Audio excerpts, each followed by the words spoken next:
At 15, I decided to do my history project on nuclear testing in the Marshall Islands. Time to learn my history, I decide. I weave through book after article after website, all on how the US wants to use my island home for nuclear testing. I sift through political jargon, tables of nuclear weapons with names like Operation Bravo, Crossroads, and Ivy. Quotes from generals like, 9,000 people are out there. Who cares? I'm not mad at all, really. I already knew all of this. I glance at a photograph of a boy, peeled skin, arms, legs suspended, a puppet, next to a lab coat lost in his clipboard. I read first-hand accounts of what we call jelly babies, tiny beings with no bones, skin, red tomatoes, the miscarriages gone unspoken, the broken translations. I never told my husband. I thought it was my fault. I thought there must be something wrong inside me.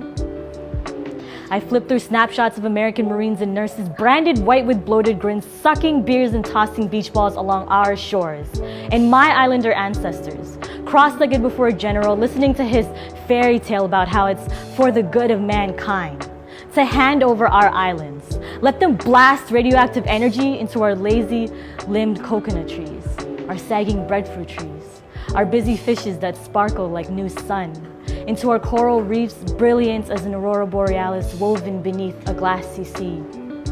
God will thank you, they told us. Yeah, as if God himself ordained those powdered flakes to drift onto our skin, our hair, our eyes, to seep into our bones. We mistook radioactive fallout for snow. God will thank you, they told us. As if God's just been waiting for my people to vomit all of humanity's sins onto impeccable white shores, gleaming like the cross burned into our open, scarred palms. At one point in my research, I stumble along a photograph of goats tied to American ships, bored and munching on tubs of grass. At the bottom, a caption read, "Goats and pigs were left on naval ships as test subjects. Thousands of letters flew in from America protesting animal abuse."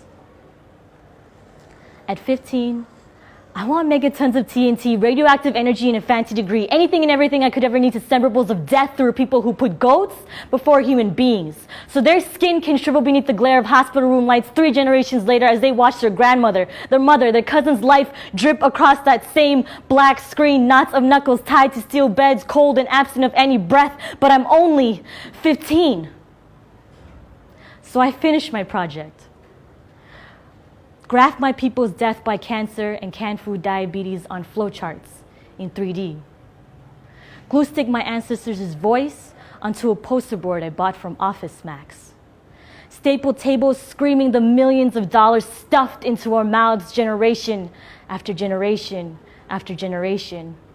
And at the top, I spray painted in bold stenciled yellow, "For the good of mankind," and entered into a school district-wide competition called History Day. My parents were quietly proud, and so was my teacher. And when the 3 balding white judges finally came around to my project, one of them looked at it and said, "Yeah, but it wasn't really for the good of mankind though, was it?" And it lost.